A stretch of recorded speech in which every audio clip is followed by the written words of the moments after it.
Hello everyone, welcome again to another holiday edition of Motion Picture Meltdown. This whole month is Christmas movies, and joining me today, my faithful co-host Mark the Shark Kitten. Hey. And Phil the Kill Collins. What's up, guys? I'm Steven the Roast Rosenberg, and what do we got for you today? Mark, why don't you tell them? Well, since it's been more than one podcast since an Arnold movie, we are doing Jingle All The Way. And since it's been more than one podcast since an Ernest movie, we're doing Ernest Saves Christmas. That's right.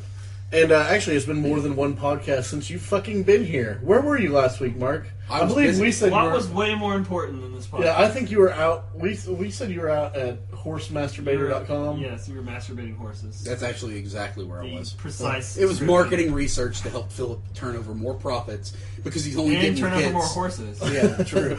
Ew, terrible. Gross. We're All right. apparently in an animal shelter. We'll go ahead and start with Ernest Saves Christmas, which was from 1988 and directed by John R. Cherry III, who directed every other fucking Ernest movie, if you remember correctly.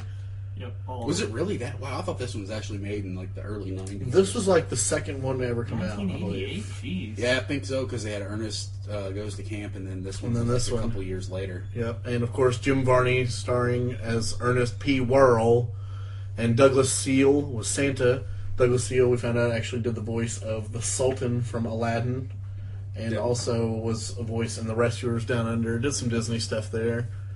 And then died. Yeah, he's dead as shit now. Yep, super dead. But, of course, Ernest Saves Christmas, not really my favorite Ernest movie. I liked it more when I was a kid, definitely, than now. But it was still a, cheesy good Christmas movie. I like the parts where Ernest was being super obnoxious. Like whenever he was other characters. Oh, It yeah. wasn't Ernest. I think his best character was the snake handler. Yeah. Like the side of the truck. Island snakes. Yeah, it said snake, but the E was upside down and backwards. Yeah, I was gonna say, why the fuck is he related to Winnie the Pooh for some reason? Just can't even write. And then they actually do dump a bunch of fucking snakes in the back of his Yeah. truck, which was actually like a bunch of hoses and a rattle or something like that. Like Yeah, a bunch of rattlesnakes. Santa Claus was hiding under a tarp in the back of his truck with a rattle and some garden hoses. Yeah, an interesting thing to have happen to Santa Claus, for sure. Well, the whole plot of the movie is Santa's trying to pass the torch along to a new Santa because he's 151 years old. He's too fucking old to be Santa. He's just losing his goddamn mind. Yeah, Basically, he's he can't Alzheimer's remember. Claus. He can't remember anything. Yeah, he kept forgetting the names of all the children and Where they What they lived, wanted. what they wanted. Yeah. Yeah, it's Santa-timers. He fucking doesn't he end up with a fistful of like Monopoly money at some point? Pretty much. yeah, Yeah, because because fun money. dolls. Yeah. Fun dolls. he's like, oh, this one kid last year wanted this Mr. Funtime playset, and it came with play money, and now I guess I mixed it up. It's like, so what you're saying is you gave some 4-year-old like $7,000. Yes. Which that kid probably looked at that board game and went, fucking sweet. I'll just go buy this board game. I'll just go buy this board game, throw this one on the fucking trash because obviously he doesn't have the right money. Yeah. But Mark made the point that Santa was pretty creepy through this kind of whole movie. Yeah, it was. Like, I kind of noticed it in the beginning when Santa was like walking around the airport and like staring at children.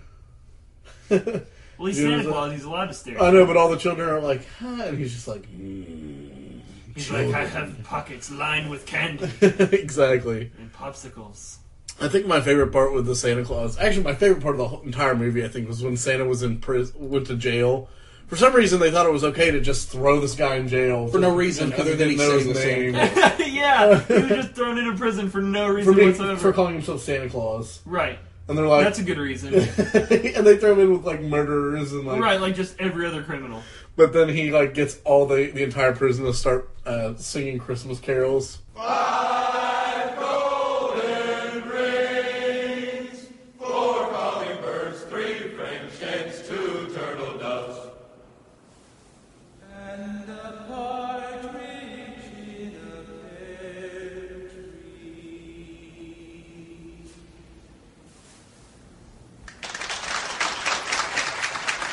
Like the solo with some guy down in solitary. Yeah, Like, down the he was hall. some fucking child rape murderist. Oh, yeah. He was Rape murderist. a rape murderist. Probably going to be executed that night on Christmas Oh Eve. yeah, probably was. And be the basis for a horror movie. But he was like the solo. He was so good. Yeah, but Well, That was Santa my favorite forgives part. everyone, He especially does. people that kill children. I mean, he couldn't remember who was naughty and who was nice. So, No, he couldn't. So maybe And he got kept mixed. losing his sack everywhere. Yeah. It's like the song "Detachable Penis," only it's detachable sack. He's like, hey, have you seen my sack? Oh, this girl took off with it. I think she grabbed my I think sack she was and ran 15, and I let her get my sack. off. Yeah. But yeah, I don't know. There's just something about it that it didn't really put me in the Christmas spirit. That's because it's an Ernest movie. How about the fucking beginning whenever Ernest is just... Like, 90 people could have gotten killed easily in that beginning sequence. Oh, yeah. That one guy that got thrown out of the taxi, just dead. Yeah. They never even say what happened to him. He's like paralyzed and he just tosses him into a fucking luggage claim. Yeah. One of the first things that I said when the movie started was that it's obvious that Ernest has a hard time holding a job. Yeah. Well, In the first especially when movie, he he's gets fired. In the first movie, he's like the Camp janitor, counselor. then a camp counselor, and then he's what was it? Ernest Scared Stupid. What did he do in that? He worked at He was a a- junkyard no, or he was a something. Garbage truck Garbage- driver. yeah, I think. Garbage truck truck driver. Then in this, he's a cab driver, and then he gets fired. So obviously, he just gets fired all Does the he time. have He a gets job in the fired. jail one? I don't know. don't No, remember. because he's in jail. And I'm thinking, I don't remember what he does in Africa. He was a basketball coach, I think, in Ernest, Slam Dunk Ernest, yeah. But, yeah, it just didn't hold my attention very well. It was okay. How about the fact that they never show Vern? Have they ever showed Vern? No. I think Vern is actually a made-up character. What do you mean? Like, Of course, Ernest is a made-up character. What do you mean? No, I mean, like, Vern is one of Ernest's... Because I think in later movies, Ernest pretends to be Vern. Like, that's one of his characters. But he goes to his house in this movie. I think it's Ernest's house. He's just ripping off cords and shit through the side of the house and, like, But who destroying slammed the door in everything. his face whenever he walked up to the door? Oh, and then just lets him in and lets him continue to destroy his house. Whatever, dude. Just So makes what you're no saying sense. is this movie's actually about somebody with multiple personality disorder and they're fucking crazy. Wouldn't that make sense? Yes! Every Ernest movie would make sense if that's what it was about. So we should... That's kind of way scarier now. Every one of his movies, especially the fucking Halloween one, they're all way scarier now. Yep. Ooh. Well, I want to move on to the next movie because I'm really scared. Absolutely frightened of. I'm actually of pretty Ernest glad P. that- Worrell. There wasn't as many Ernestisms. I think isn't that what we called them? No, in the they last podcast? overdid it in this one, and they were like, there were so many. You know, when he goes, "Ew," they did that like every 10 seconds in this movie. No, they did not. Yeah, they did. Steven, you shouldn't. Every time he I did grabs not- something out of Oh Santa's my sack. God. Every time he grabs something out of a sack. It's true, he did. But that was it. Like he wasn't a plunger in this movie, and He wasn't a plunger. he didn't have a plunger in this movie. And every Ernest movie, he has a plunger. Yeah, and like every movie, he does the with the plunger. Like not just Ernest Saves Camp. He did it in Camp and in Scared Stupid at the high school. Remember? Yeah. And he does it. Never knew when to quit. What about the two little assistants? You know, in Ernest Goes to Camp or whatever. Yeah, they're like cooks. Yeah, they're cooks. And then in this movie, they work They at the at fucking airport, airport, yeah. Yeah. and they find all of Santa's lost reindeer, and they think they're aliens, And I love how and they don't know who Ernest is. the shot of them upside down, or the shot of them on the ceiling, was just like an upside down shot of them on the ground. So obvious. It was fucking terrible budgeting. Speaking of terrible budgeting, what about that fucking airport? What a control room. Oh, the control room. I Where think it's it just was like the silver military. painted walls with like light bright shit up on the side of it. What is that even supposed to be? I don't know. And the guy wanted to kill Santa with fucking extreme prejudice. Terminate with extreme prejudice. What does it mean? Like, I want you to hate that guy really bad and then kill him. I want you to fucking fire a missile at him, and then I want that missile to tell him that he's a fat fuck, and then blow him up. Or tell him he's a Jew. Yeah, I was I like, hate you, Jew. I feel like Jim Varney's probably not a Jew, Probably not. Santa might be though. but if he is, I don't know. I doubt that Jim Varney really is a Jew because when he popped open the glove compartment in his cab, it said "Keep Christ in Christmas." Like there was a bumper sticker on the inside of the door of his. He glove seems real compartment. Jesus-y. But he did have, like I said, the one Ernestism that they really did overdo was the know what I mean. We spend the holidays together. I help him work on his house and stuff like that. Me and old Vern are tighter than stretched duct tape. I guess you could say we're cut from the same bark. Know what I mean? I didn't hear he the... did get a lot of wrong sayings, so that's good. Cut from the same bark, Yeah. tight like stretched duct tape. I don't like that they actually made a Vern character. I liked it better when he just called everybody Vern. And Ernest Goes to Camp, he says, "You know what I mean, Vern, to fucking everybody." He's insane. He's Well, a crazy person. yeah, that's what I think. I think he's just talking to Vern. Vern's like, new guy. Well, Vern's just inside of Vern. It's like the fucking old lady and everyone else. Yeah, and Snake Man. It's Snake Man. Ernest's dark I gave my passenger. son one. Yeah. Ooh. Just I can wait. totally see Ernest as a psycho murderer, though. Well, he God. did go to jail. Yeah, and he did pretty much try and kill everybody in Ernest Goes to Camp. Yeah. To use explosions and shit. And, yeah, he is a criminal because in Ernest Saves Christmas, he lets Santa Claus ride for free in cab, and then that gets him fired. But I mean, honestly, wouldn't you let Santa ride for free? I might. No, you know I wouldn't. There were years that I didn't get shit I wanted for Christmas. Fuck you, Santa. That's what I said. Suck a dick. Fuck you, Santa for Getzenheimers. Yeah, like I said, Ernest, it's okay. It's definitely not my favorite Christmas movie. Not even close. Not my favorite Ernest movie either. Yeah, not even close to that. There's Yeah, like three or four I like before this one. It's not considered a holiday classic because if you go to the Netflix Instant Queue, it's not in the holiday favorites section. Oh, okay. Which actually, if you look at the holiday favorites section on Netflix Instant Queue, which I did because I was like, I'm going to find some Christmas movies. All they are ABC family movies that have come out in the last 2 years, and it says holiday favorites. How can something be a favorite if it's been out for a half an hour? It can't be because they aren't good. They're No. terrible. It wasn't even on the IMDb one that I sent you. There were Like- like 300 fucking puppy Christmas movies. Oh, on God, Netflix. yeah. They don't have anything to do with Christmas. We tried to most of watch them. one of those the other day just for fun. I put it on just to make Brandy mad, and it was just horrible. I watched Christmas Bunny. It had nothing to do with Christmas. Or bunnies? Christmas was Does it have over. anything to do with bunnies? It had something to do with bunnies. There were like a million fucking bunnies in this movie. But it had nothing to do with Christmas at all. Christmas was over within 20 minutes of the movie happening. Like, it made no sense. I know there's Christmas Buddies and Christmas Buddies 2 to go along Snow with Buddies? I with thought the they were called Snow 9 Buddies. fucking thousand Airbud movies that have been God, released. So fucking many. Why is it that Disney decides to make 100 sequels to their least popular movies? I don't know. Because everybody gets so pissed if they started releasing 100 sequels to their most popular movies. Right. Like they who did the with fuck Lion wants... King. Yeah. I mean, like Lion King 1.5 and Lion King 2. Yeah. Or Lion King 7. Teen. Or Land Before Time 122. Those aren't actually Disney. Well, I know movies, that, but I'm just saying how many fucking sequels of those are there? There are at least Yeah, like I mean- 13 of those movies. Yeah, it's man. like Land Before Time. Littlefoot is 322 years old now. But he's still Littlefoot. He's still the size of a fucking walnut. Oh, I hate it. Why don't they actually make the Land Before Time, and show the meteor hitting? It destroys all the That'd be dinosaurs. good. At the end of it. Game over. Game over. No more fucking sequels. Game over. No, because then you know what they'll do? They'll do the Land Before Time in space. That's what they'll do. Probably. Oh, the Before meteor Time- just blew them all into Wouldn't they space have to go another The planet. ghetto first, though? No, they go to space and then the ghetto. Oh, okay. My bad.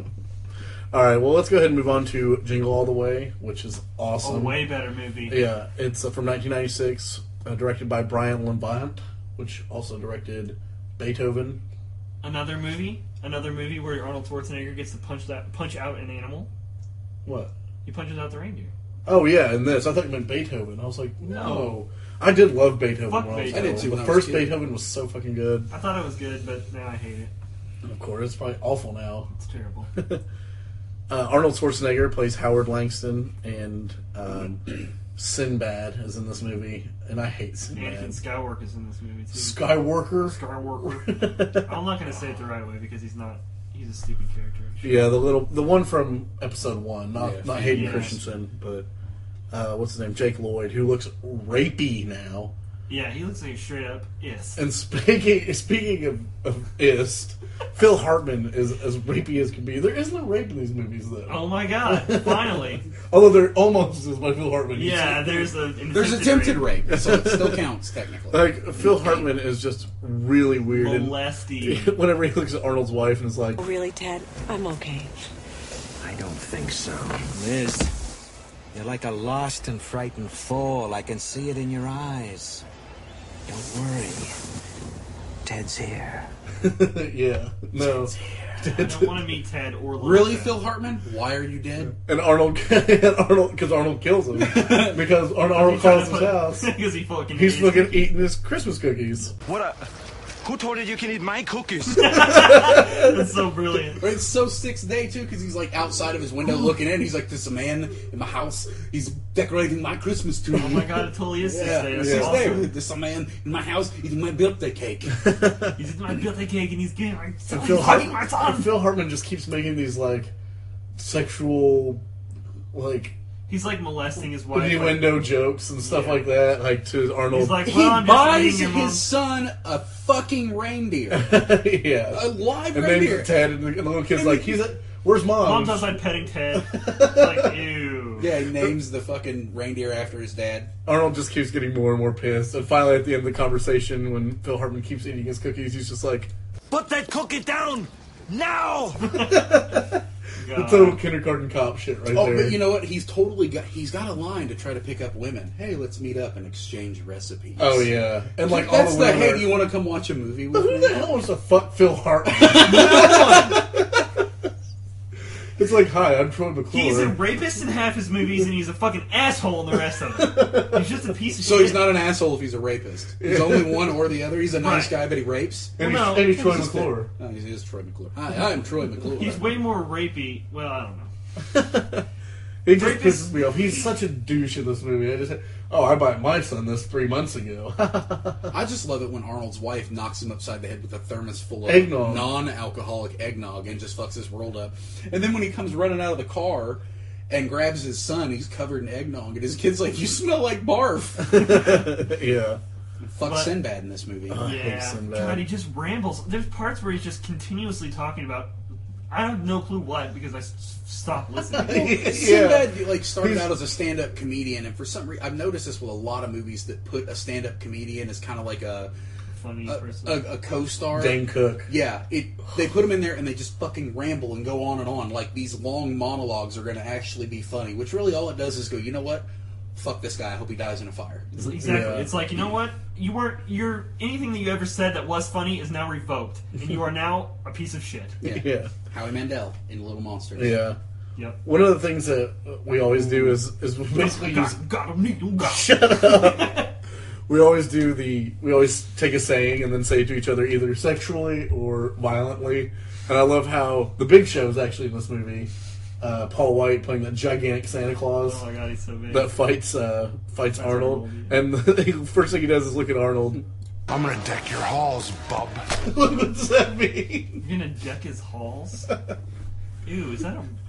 I would've stopped and I I'm would've gonna been like- frosty your snowman, Mark. I have a rape whistle, sir. You will not do this to me today. What about the underground con men of Santa Clauses that are selling like the shittily Shitty put toys. together Oh, yeah. superhero toys? Like Of course, you they have. were like Spanish. Superhero. yeah. And it just falls apart as soon as he opens it. He doesn't even touch it. He falls out of the bottom. He of just takes the lid off and it just dumps What about out. how when he pushes it and it says things in Spanish? It's like it's educational. And it's James Belushi as Santa Claus, which is great because he's scummy. He is Oh, super it's scummy. so scummy. Like he looks like he stands outside on his porch with no pants on and a Cheeto stained fucking wife beater and just yells at neighbors. The little midget dude in it. He's always really creepy too. In all Yeah, of his movies. well, I mean that's a midget thing. He also plays a midget elf in Seinfeld. yeah, he does. Well, I remember but that. you have to think about it. What are the things that midgets are going to play? Elf. Elves. Yeah, What else are they going to play? midgets. Willow. Elves. Willow. Which Every midget in Hollywood was in So Willow. let's I'm talk pretty about sure. the plot a little bit. There's Little people, I'm sorry. the entire plot of this movie is Arnold's a shitty dad Pretty much. and never True pays lies, attention to his basically. and then all his son wants for Christmas is this Turbo Man doll. highly detailed action figure. Yeah, which is like Impossible to find. it's like Tickle Me Elmo, Right. basically Right. during a holiday season. Like you can't fucking find it anywhere. Tickle my dick. Which is funny because I saw Tickle Me Elmo like at the Peddler's Mall a couple weeks ago for like $1.50. It's like these things people were killing each other over Yeah. like 10 years Yeah, ago. they were paying Fuck about $1,500 for them on fucking eBay when it first came Right. out, and now you can go find one in a dumpster back behind Burger King every day. But one thing I did notice is like a lot of times you do find like toys from movies and shit like that. I know Travis actually has a Turbo Man doll, which sucks that he's not here, but No, it you doesn't. never really see Turbo Man figures anymore. Like I never see them out at peddlers malls or flea markets or She anything. didn't. This movie was not all that popular. But for one. but they had all sorts of figures out for it. I remember seeing Turbo Man figures. Yeah, I don't really remember that, but But they were shitty. they were probably speaking Spanish and falling apart as attention. Probably. Yeah, James Belushi's throwing them at everybody. Don't open that here. Yeah, because the first thing I'm not going to do is not open it. I'm gonna going to make buy you pay something from somebody in the $300. back alley for $300. $300 and not even look at it. Just give it to my son who speaks fucking Spanish. And Festo Man. And of course, you know, Arnold misses his son's karate class, and so he can get his purple belt. Blue belt. Oh no, it is was purple. And then Arnold tries on his belt, and I swear to God, he does every single Arnold sound known to man.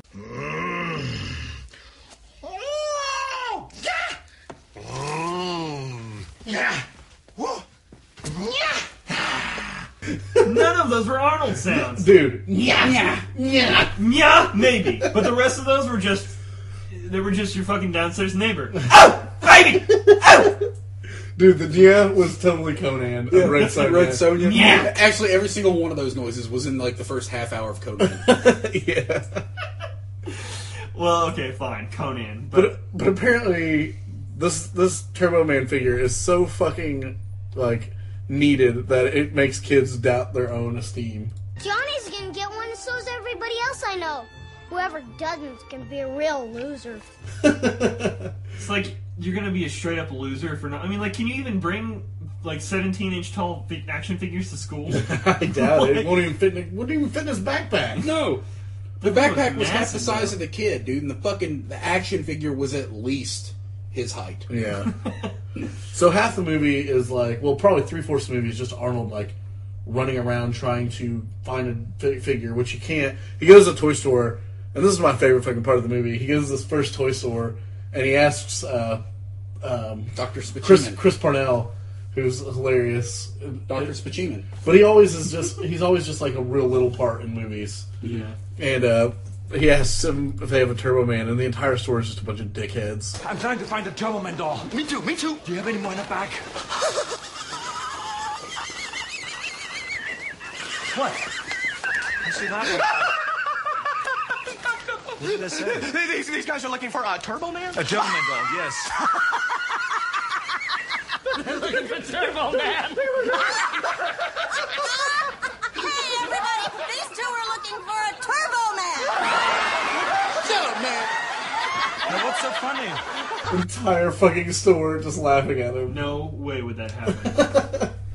And why were they all there? Not looking for a Turbo Man? Right, exactly. They were just shopping for the other non-rare toys. Booster that nobody wanted. Nobody. Turbo Man's gay pink tiger sidekick. Gay pink tiger. What even is it? Yeah, I guess That's what I just said. He gets the fucking A Turbo Geiger? Is that a Geiger? He gets knocked onto the street, the fucking mascot version of him, and then the kids just start beating his ass. It's like he's a good guy. Like, why the hell did the kids hate him? Fuck you, Booster, you little bastard! They probably knew that the guy in the suit was Booger from Revenge of the Nerds. Yeah.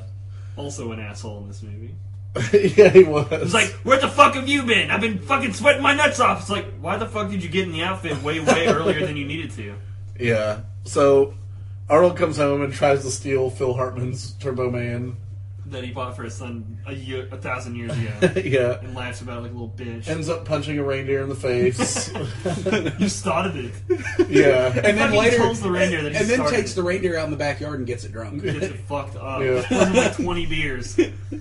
So good. And then goes to the parade. I don't know whether he was wanting to go to the parade or what. No, he wanted to go to the parade because he thought, because his son wanted him to go. Mm-hmm. And just somehow first saw Phil Hartman hitting on his wife and turns into Rage Arnold. Yeah. Like the look on his Murdery. face is like Commando. And you're like, Yeah, he was actually in a Speedo carrying a log on his shoulder and a chainsaw at that time. well, this is of course not your typical Arnold movie because it's it's not an action movie and there's not a whole lot of ass He's not whipping. even that tough. Like, he has to use a candy cane to whip Well, up a bunch of Santa Claus. He does punch the giant in the face. Eventually, yeah. Yeah. But he does beat the shit out of pretty much all the Santas.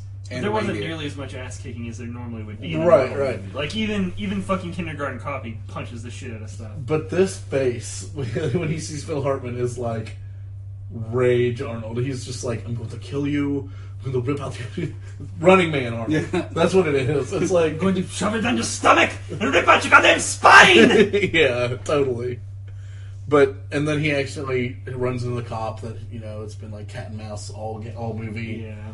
Oh yeah, that fucking motorcycle cop. He hits his motorcycle, breaks the mirror. Well, first he speeds and he gets pulled over by the Yeah. guy. And then he breaks his mirror. fucking motorcycle mirror, and then he Yep. blows him up with a fucking Bomb. homemade bomb. Yeah, on and then he accident. spills hot coffee all over him. his face. And then makes him run face first into a bus. Yeah. And the bus. And sorry about all of the things that hit you. So ridiculous. Yeah, so... And This is the part where the movie spirals wildly out of the realm of possibility. Yeah. Like, for one thing, he's got a jetpack. Which, if you read cracked articles, you know that the jetpack itself, if it really existed, it's like... Who the fuck would even be worried about the Turbo Man doll? Just buy one of these fucking jetpacks. Right. And he, of course, shoots... he just basically stumbles into this building, and they think that he's... The Turbo Man replacement. Yeah. Because the first one fucked up the jetpack and put himself into a coma. Right, he has hardly any brain activity. Like, yeah. And he's like, that's a good sign. It's like, he's still in a fucking coma. Yeah. That's fucking ridiculous. Oh But, my goodness. And then he goes and he's on the float and he picks his son to give the Turbo Man doll to. Yeah. And then Sinbad somehow climbs a fucking building and like kicks the ass of the other guy. Like, how did he even know that Arnold was dressed up? Like, nobody else could recognize Arnold. And his fucking son, his wife, no one knew who he was. Yeah, they don't fucking notice, but Sinbad does. Sinbad he's known him all day, and so he knows him the best out of anyone. Yeah, and not only that, but Sinbad scaled the fucking side of a building and learned how to use a fucking grappling hook. Yeah, oh yeah, he used it perfectly. And then ziplined his fat ass down onto that float dressed as Turbo Man's arch nemesis and Dementor and shoots a rocket fist at him. Yeah. That's obviously his hand, and then comes back and he's like, yay, this is actually my hand. It somehow works. Then all of a sudden it turns into a 1993 episode of the X-Men cartoon. Or Power Rangers. It's so fucking ridiculous. Yeah, the end part of this movie has to be seen to be believed. He flies all over the goddamn place. He flies like 100 miles an hour straight into a building, and he's fine. Oh, let's talk about the fact where he also flies like 300 feet in the air, and then his jet pack just stops. Yeah. And then he falls like, not 300 feet. I'd say it's about a quarter of a mile. He gets into the air. And then he's falling back down to Earth, turns his jetpack on, and crashes into the Earth and doesn't. He's just fine. I mean, apparently this jetpack is the greatest thing that ever was created, but yet it's like totally takes his back seat to this fucking Turbo Man doll. And then he falls on his back, which would be on the jetpack, and continues to use it to fly around. Right. So basically, if you give a shit about the laws of physics or about anything being possible, don't watch the end of this. Yeah, but have you ever watched an Arnold movie and given a fuck about the laws of physics? A little bit more than this. But you know what though? I love this movie. Oh yeah. Like I really enjoy it. I enjoy the Christmas fucking Every single word that Arnold says is amazing. I just laughed the whole fucking time. Brady, I turned on in 30 seconds of the movie. Brady just goes, God, he's a terrible actor. Yeah, he's a terrible actor, but I love it. You know that fucking montage where it's like right after he gets laughed in his face, and then he's just going to different stores, and everyone is laughing at him. It's like, no! What about the beginning when he tells his wife that she's his number one customer because he's so used to it. And don't forget, you're my number one customer. Have worked in call centers before. Like, Mark, I guarantee you that you can agree with me. You know that that's how you feel, because I've woken up out of dreams and been like, thank you for calling Maytag. Oh god! It's like There have been times when I use that sort of shit, like call center talk, whenever I'm like talking to friends and stuff. I'm like, I gotta fucking stop this. Yeah. No. Yeah, it's like you say it so many fucking times in a day that it's like. And of course, his wife just gets straight pissed the fuck up on him. Yeah. Yep. That's what happens when you're a shitty father and a terrible husband. And Phil Hartman's trying to fucking fuck your Nail your wife. So hard. Yeah. Like, I'm eating no wise You never get to see Arnold just beat the fuck out of Phil Hartman in this, which well, it's because his wife decks him upside the head with a yeah, thermos but you full of egg. want to see Arnold take out the rage. Yeah, I kind of wanted to see Phil Hartman. That'll be in the sequel. The sequel. Jingle All The Way to Which Prison. Phil Hartman won't be in. No, because Phil Hartman's dead. Well, he had a heart attack, right? No, his wife murdered him. Oh, that's right. I remember that. Yeah, probably because she was tired of his bullshit. There's that's no probably way I how could he ever acted live in with real Phil life. Hartman. Fuck no. God, Phil Hartman would be the most aggravating asshole. He'd be What was like that living show with. that he was on? Talk Radio? Is that what it was called? I Or don't just know. maybe radio? He was a fucking He was aggravating SNL. motherfucker. He was an SNL guy. Right, yeah. But it would be like living with fucking Gilbert Gottfried. That's the only Imagine thing living with Phil Hartman and Gilbert Gottfried. Together? No. Imagine living with Gilbert Gottfried, Danny DeVito. Danny DeVito who's would the be other fucking one that you hilarious. just said? though. Who's the other one? Gilbert Gottfried, Danny DeVito, Phil Hartman. Phil Hartman. And Andy Dick. And Frame Drescher. And fucking Andy Dick and Frame Drescher. And Chris Kattan. Oh my god. I'm Jimmy wanting to kill Fallon. myself just thinking about the possibility of this happening. This should be an MTV. Celebrity condolences. And everyone just gets murdered. Oh, God, no, actually, Pauly Shore. Everyone that we just said is going to be on the next season of Intervention. Oh, yeah. And the next season of Motion Picture Meltdown. Except for Phil Hartman. Yeah. Like, he might be, but the rest of them, no. If we do the Coneheads, Phil Hartman will be. Oh, yep. Well, that's pretty much all that we have about this these movies. 50-minute-long However, podcast. what are we doing next week? Home Alone and Home Alone 2. What are those? Oh, whoa. Those are not Christmas movies. No, I believe we they can't. are. I'm sorry, I'm not Riggs. Yeah, they are Christmas movies. I'm going to try my best They to get obviously Bill here take for place this. around Christmas with Christmas themes. They're even Christmas lights. Oh, but there's difference between theme and setting. No, shut up. Hold on, wait. Yeah. Jerk me off and send me to the moon. Stephen the Rose Rosenberg with Mark Charkin. Later. And Phil the Kill Collins. Later, guys. And we'll see you next week. Happy what? Suck my dick. Not for just a few days, but evermore and always, as you celebrate from year to year.